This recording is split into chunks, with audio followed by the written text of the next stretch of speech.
Welcome to my journey through Hunter x Hunter, where I break down each arc, giving my favorite moments. Now we are on to the Chimera Ant Arc, the longest but one of the best arcs of Hunter x Hunter. I'm going to go over the fantastic storylines, which made this only the second anime to have made me cry. Hey everyone, I'm Wheeze. Welcome to the channel. I'll give a short recap and then go over some of my favorite moments for this arc. This will probably be my longest video because I have a lot to talk about. So let's get right into it. Of course, many spoilers. So Gon and Killua get transported to the Kakin Empire and meet Kite, who tells the boys how he knows Gon's father and is currently investigating an invasive species of ant that eats everything and their offspring gets the traits of whatever they eat. Gon and Killua decide to help him as they feel Jing had them come here purposefully. While they're investigating the species, a large Chimera Ant Queen was injured and feasting on sea life as she works to give birth to the king. She hatches drones, which she has gather her more food. Those drones find humans, and she realizes the nutrition of humans is better than animals. With offspring now having the traits of humans, she begins to eat more and more humans and starts a large colony of ant-human-animal hybrids. Kite's group learn the possibility of a large Chimera Ant Queen from a large leg that washed up on the shore, and they search the world for her, deciding that NGL, a country with strict laws against all form of advanced technology, made it the only place that it could hide without being reported on. However, by the time they reach NGL, the queen has already amassed an empire of ants, which delays their progress to finding the queen.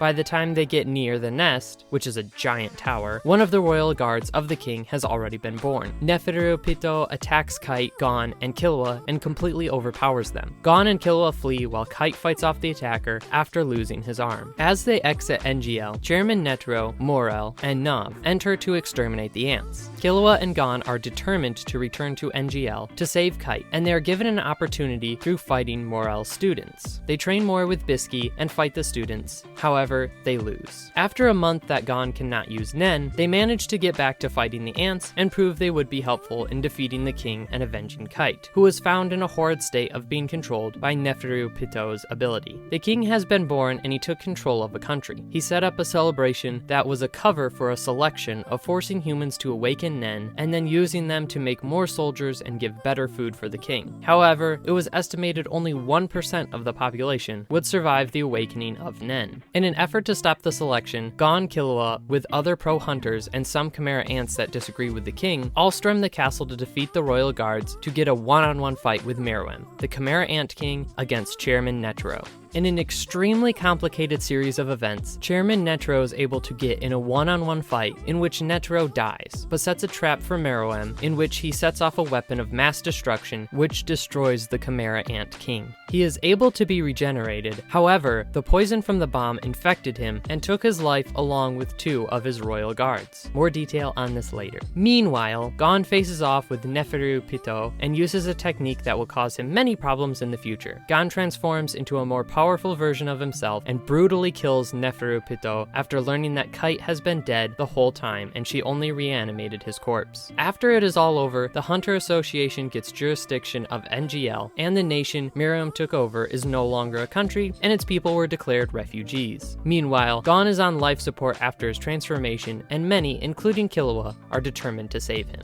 Alright, this is a huge arc. There is so much here. First, I wanted to get into some overall thoughts for this arc. After finishing the entire series and having some time to think about it, the Chimera Ant Arc doesn't feel like Hunter x Hunter. It's so separate from the rest of the show that it's almost a complaint from me. It's almost like the most elaborate and emotional filler arc ever. Obviously, a lot of really important things happen. Gon's coma sets up the next arc along with Chairman Netero's death, but most of the story is very self-contained. We got almost nothing with the Phantom Troop and nothing with Hisoka at all, who had been the main and recurring antagonist. Almost every important character for this arc is new, and all of the most important antagonists die, so there's no setup for future confrontations with them. Also, nothing with Kurapika or Leorio. All that said, this is my favorite arc by a lot. Seeing this arc is what made me realize Hunter x Hunter is truly a masterpiece. When comparing the good arcs with the masterpiece arcs, I see a commonality between them, which is that the masterpiece arcs have the best villains. So let's get into new characters. I didn't think there would be an antagonist that would top Crollo Lucifer as my favorite until Meruem Meruem came along. I hated him at first, but by the end, Meruem became only the second character in anime to make me cry, the first one being Lelouch. Meruem only got better the longer he was on screen, and while he did terrible things from a human perspective, I think anyone in his position would have been worse. I'm going to make a video on the morality of Hunter x Hunter at some point that will cover this more in detail, but Meruem is one of my favorite characters in all of anime. The royal guards were all fantastic and unique in their own way. Neferu Pito was my favorite, and Shayapuf was my least favorite, but even him I still liked to a certain extent. Their existence added an extra layer of complexity that challenged Meruem and gave suspense towards the end of the story, while also just being another great threat for the hunters to fight.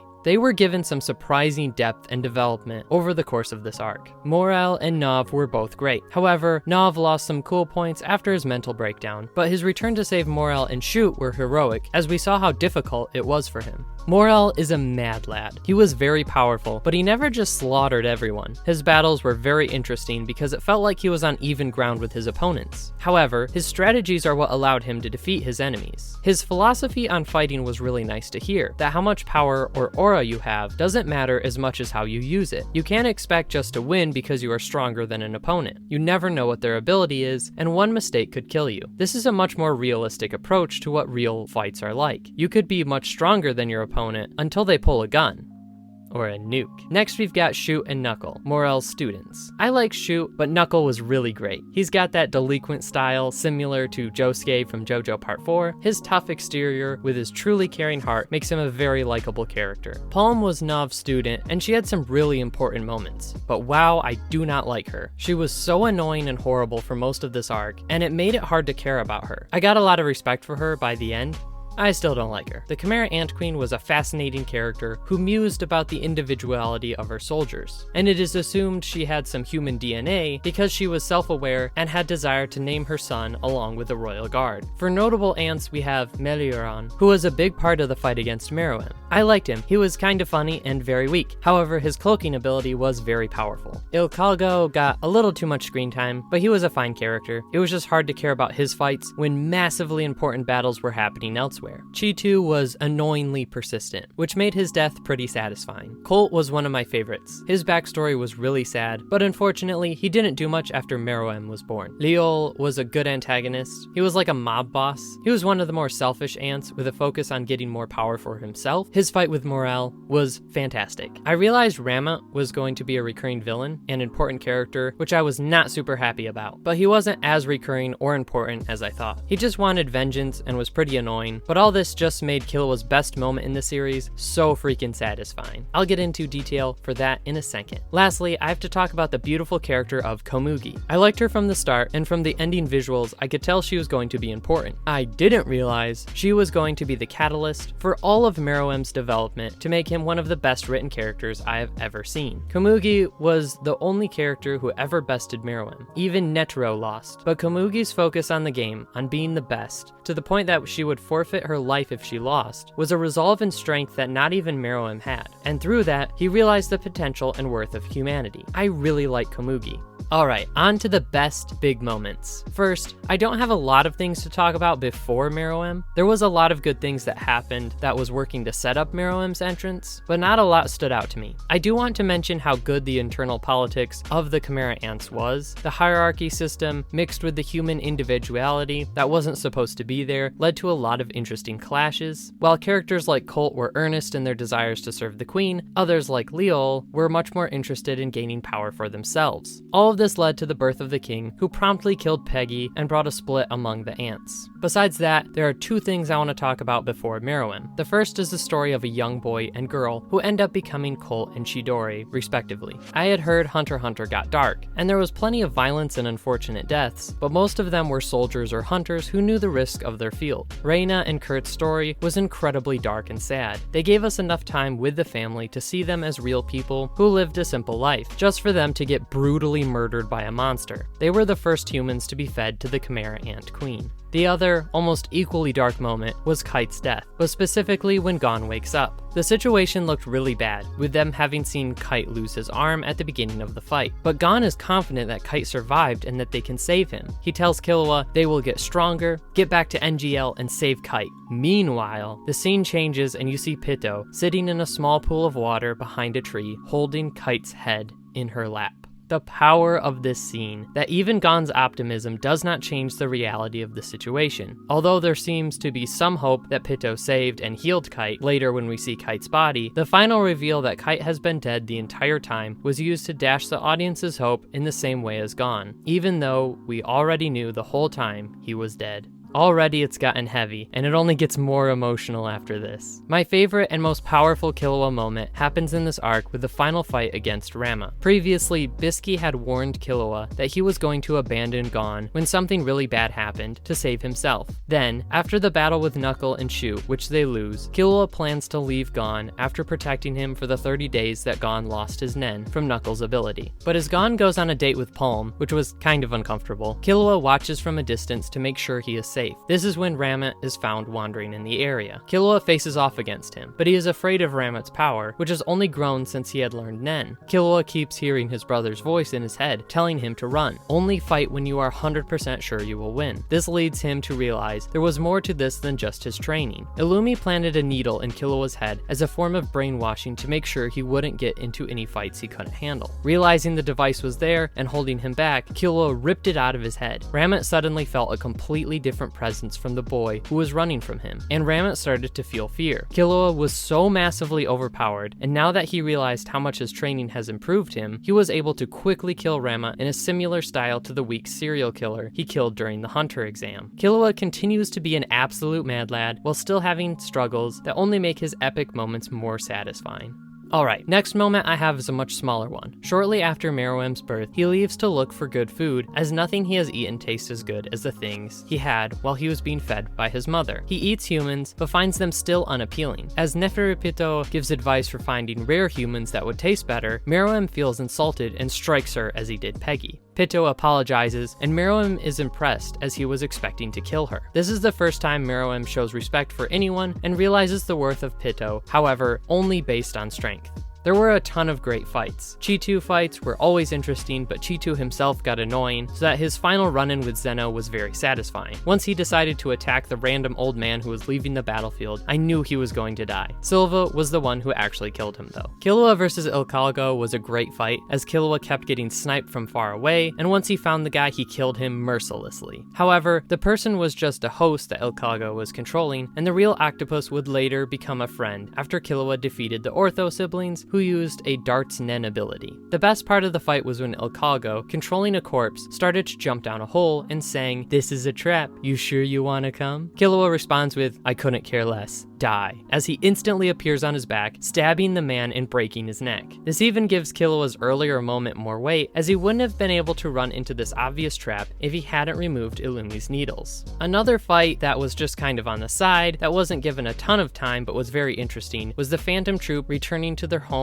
and finding Zazan terrorizing some of the people there. Seeing the Phantom Troop flex their abilities and fight off some of the Chimera Ants was very entertaining. However, the final fight with Zazan versus Phaeton really showed how powerful the Phantom Troop was. As it seems they are equally matched, perhaps Phaeton at a slight disadvantage, he decides to use his final ability, in which he creates a freaking miniature sun that destroys everything in the area, and with that, he destroys Zazan completely. It was pretty great to see the Phantom Troop, even if it was just for a short time, and even if we didn't get to see Crollo or Hisoka or what was going on there. I do have a complaint that even though the fights were amazing, some of them went a bit too long. Yuppie versus Knuckle and a lot of other people was a really fantastic group of fights. When Killua faced off against him, I got chills. But Yuppie fights almost everyone at some point, and the detail the story goes into is impressive. However, it does go a bit too long, when ultimately it didn't do anything except stall for time. That said, it was fantastic, and when they lose the fight, Knuckle removes APR, Yuppie actually goes through his promise to not kill Morel. Yuppie has a lot of development through these fights and becomes very likable because of it. The big climax for Gon's character this arc is the fight with Neferupito. Gon shows his darker side with threatening Komugi and forcing Neferupito to heal her within a short time. Seeing Pito so desperate to beg her enemy was a great moment. Pito was, in my opinion, the most loyal of Meruem's guard, and showed that from her willingness to do anything to follow through on his orders. Then Gon takes her to Kite and tells him that he's been dead this whole time. While she's planning on killing Gon, she doesn't seem to enjoy the pain she caused and told Gon that she was going to kill him instead of stabbing him in the back in his weakened state. Seeing that she didn't heal Kite, Gon rages and lets out a dark aura that allows him to be strong enough to kill her in a brutal fashion. All around, Pito acted in a more civil and honorable way. Even though Gon is the good guy and Pito is part of the bad side, the morality of this situation is very gray. In the end, Gon brutally killed Pito in a rage and for revenge, but Pito realized the toll this would take on Gon and felt relief that she took the death instead of her king. This was a really powerful moment, and it still wasn't even the most emotional or powerful one in this arc. But before we get into that, we have one last fight. Meruem's battle with Netero is similar to Gon's fight against Pito, in that the good guys are more focused on violently killing their opponent, while the bad guys seem more reasonable. Meruem allows himself to be taken to a military testing site with Netero, and while the Hunter Association's chairman wants to fight, Meruem wants to talk through the problems after realizing the worth of some humans. He knows he is superior to Netero and doesn't want to kill such a remarkable man. They fight, and Meruem defeats Netero and takes all of his attacks, with only feeling a slight sense of pain. But as Netero shrivels and reveals Meruem's name to him, the Chimera Ant King realized he had lost from the beginning. Feeling fear for the first time, Netero kills himself, activating the poor man's rose, the Hunter x Hunter equivalent to a nuke. Netero's last words, "Don't underestimate humans' infinite capacity for malice." This battle was intense. Netero's death was sad, this battle was shocking and so well done. Hunter x Hunter does such a good job of putting realism in its fantasy world. Netero could never kill Meruem. There was no ridiculous power-up that could kill him. The strength of a human was not enough, but the strength of what humanity made, the raw strength of a bomb, could. But he didn't die from the initial blast, and this was still not the most powerful moment.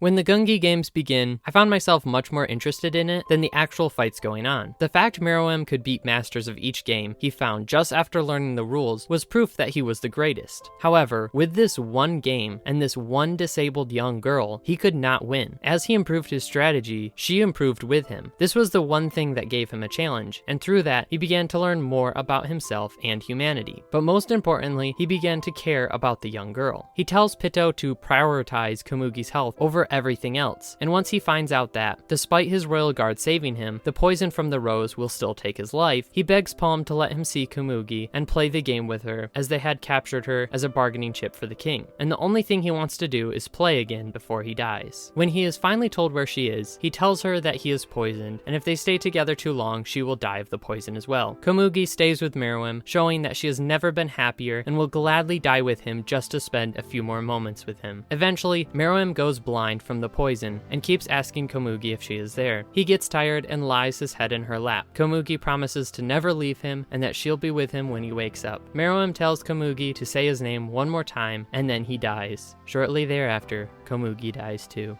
This is the only moment in Hunter x Hunter to have made me cry, and I cried hard. I still feel emotional whenever I think about it or see something from the scene. I even cried writing this. It hits me so hard. The development of Meruem from being an all-powerful, arrogant, and selfish to finding love in his heart and realizing what he really wanted was beautiful. But the raw emotion from the beautifully sad moment after all the fighting was done is when I realized Hunter x Hunter was truly a masterpiece and one of the best pieces of fiction I've ever experienced. I don't have any more overall thoughts. I may make videos on more specific parts that I loved, especially how morality is portrayed throughout the series, or more in detail about Meruem. So let me know in the comments if those videos would interest you. I always see every comment and I usually respond to them. So with that heart-wrenching moment out of the way, let's get into my favorites. My favorite character for this arc was Meruem by far, for the million reasons I just went over. Next is Killua, who is my favorite overall character after Greed Island, and he got 10 times better during this arc. Next is Pito, who I liked in big part because of her quirky personality, but also that she has some great moments and a powerful storyline.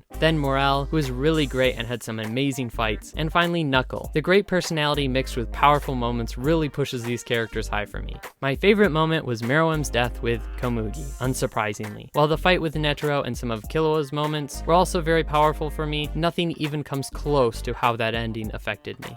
My favorite characters overall are Killua, still at number 1, followed by Meruem. I was considering Meruem at number 1. Killua's development was slower but still very much there, and the huge number of epic moments brought him above Meruem. Next favorite is Kurapika, Chrollo, and finally Hisoka, but Neferu Pito is a very close 6th. My favorite arcs go Chimera Ant Arc. While there is some pacing that goes a bit too slow for my taste, and some of the fights seem to go on forever with nothing really being accomplished, the highs and extremely emotional moments make up for those issues and then some. Number 2 is Yorknu, which doesn't have pacing issues and is consistently fantastic. While still a masterpiece of an arc, Yorknu doesn't quite hit as hard as Chimera Ant does. Number 3, Hunter Exam, which was a fun and exciting introduction to the world of Hunter x Hunter, with its main cast all together, which I wish we could have seen in more arcs. Number 4, Greed Island, which was kinda meh for the most part with some big moments. Number 5, Heaven's Arena, which is the most forgettable arc for me, even though it contains the epic Hisoka fight. And number 6, Zoldyck family arc that didn't have a lot to it and was very short, but had the coin game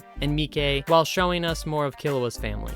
Thank you so much for watching this far. This is my longest video by a lot, and it takes a ton of work to get this out in a week, so sharing it with your friends and liking the video is very appreciated. If you liked hearing me talk about Hunter x Hunter, I have like 5 other videos and 1 more on the way covering all the arcs like I did this one. Subscribe for more anime content from me. I cover more than Hunter x Hunter, it's just what I'm focused on right now, so give me another anime you'd like me to cover in depth in the comments down below. That's all for me, Jamyao!